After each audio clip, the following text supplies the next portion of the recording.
Oregon's got Illinois this week. Is that their toughest remaining game? I can make the argument that the answer is yes. Now, they're the only team currently on Oregon's remaining schedule that is ranked. And Luke Altmyer has been playing some darn good football. I think his touchdown-interception ratio this year, either after their win against Michigan or going into it, 14-1. And he was a turnover machine at times last year. He's a completely different player. That dude looks awesome. And Brett Bielema, who Oregon has played in a Rose Bowl back on New Year's Day 2012 with LaMichael Kenyon DeAnthony and Darren Thomas, Chip Kelly and company. Brett Bielema's still around, and he can still coach a little bit.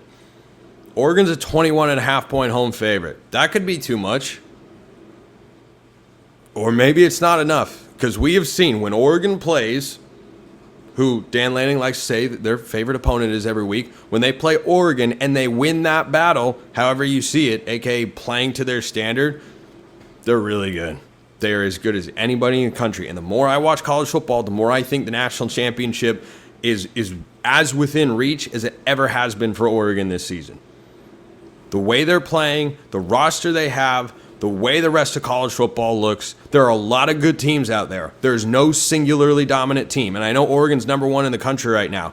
On their best day, they're the best team in college football. Not everybody has their best day on a given Saturday. Because on any given Saturday, Georgia could beat them, or Texas could beat them, or heck, Alabama could beat them. But if Oregon plays really well, they can beat anybody else too. So I'm torn between, frankly, any of three games as being Oregon's toughest remaining game. This is a question from Mighty Oregon, by the way. If you want to get in the mailbag, YouTube comments, or X, formerly known as Twitter. If you want priority access and a bunch of other perks, become a Locked On Ducks insider. Link in the description below. You can get a free 14-day trial. But Illinois has a strong case with the way they're playing. They're playing really good football. Right now, I'd say Wisconsin. I'd say Wisconsin because the Badgers under Luke Fickell are really starting to figure things out.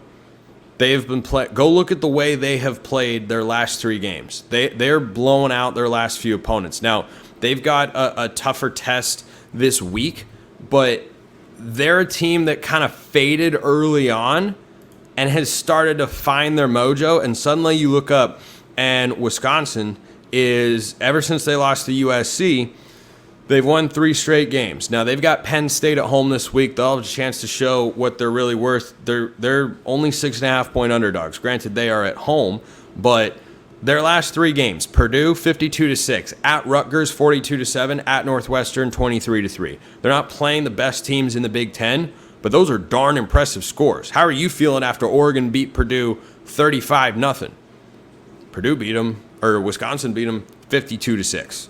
So they're playing good football. Oregon's got that game on the road. On the road, and it's the game before a bye week, but then it's the game before Washington.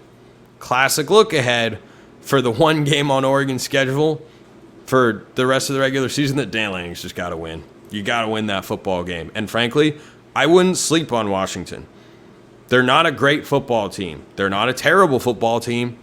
They've got some guys. We'll talk about that more week of, but I would not sleep on Washington because whether Dan Lanning is going to ever admit it or not, he knows there's extra pressure to win that one. Now, maybe that means he comes out with the best game plan he's ever devised and Oregon wins a game by 30. That'd be great. But this is not a Washington team that Oregon is automatically going to roll, that they can just roll out of bed and beat. Like, Washington can play up to a certain level. Washington can play down to a certain level as well. But I'm going with Wisconsin because it is on the road, because you've got the look-ahead factor. And we'll see how the Badgers are playing come the middle of November. That game is on November 16th in Madison.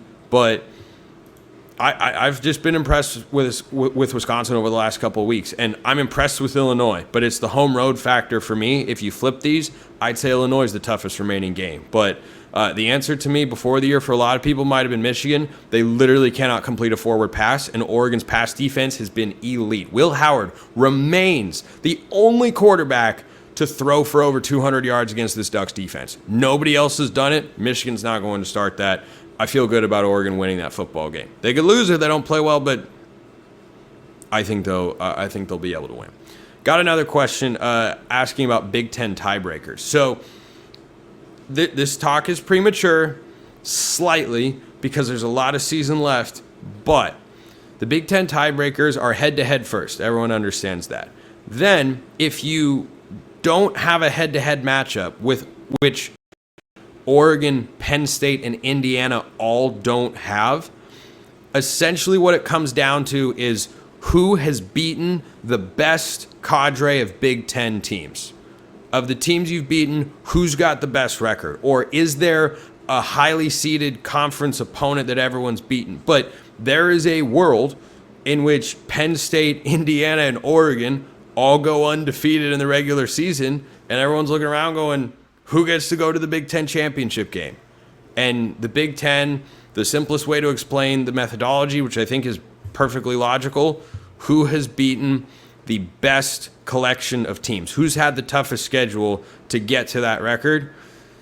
And then eventually there are analytics that can get involved in a coin flip if it really, really gets down to it. There's a long way to go because Indiana and Penn State both have to play Ohio State, but they do not play each other. Indiana plays Michigan and Ohio State. Ohio State has to play Penn State and Michigan. They will beat Michigan. I think they will beat Penn State as well. And who goes to the Big Ten championship might come down to when Indiana travels to Ohio State, which is crazy. Indiana is one of the biggest stories in college football this year. It is a wildly unexpected situation. They were horrible a season ago. They brought in a bunch of transfers, and Curt Cignetti is that guy. They play Washington at home this week. They will not have Curtis Rourke, their quarterback. That's a huge loss. That's a huge loss. And that's where the chaos can begin. So that's the Big Ten tiebreaker situation at a glance. Keep an eye on it, but I wouldn't worry about it right now. Oregon having a win over potentially Illinois, like if they were to go undefeated, I don't think Oregon would get left out because they'd have the win over Ohio State. And, I mean, if Indiana were to go undefeated, they'd have the win over Ohio State as well. And so would Penn State. So it could get interesting. It could get very interesting. But right now, focus on Illinois. Another question came in asking me to compare Dillon Gabriel to Bo Nix. So Gabriel this year is on pace for just over 3,600 yards through 12 games, which is about what he had last year at Oklahoma. 26 touchdowns. Last year he had 37 interceptions. Last year he had 6. So pretty comparable numbers. I don't think he's running quite as much as he had in years past. But right now, Dillon Gabriel is completing 77% of his passes.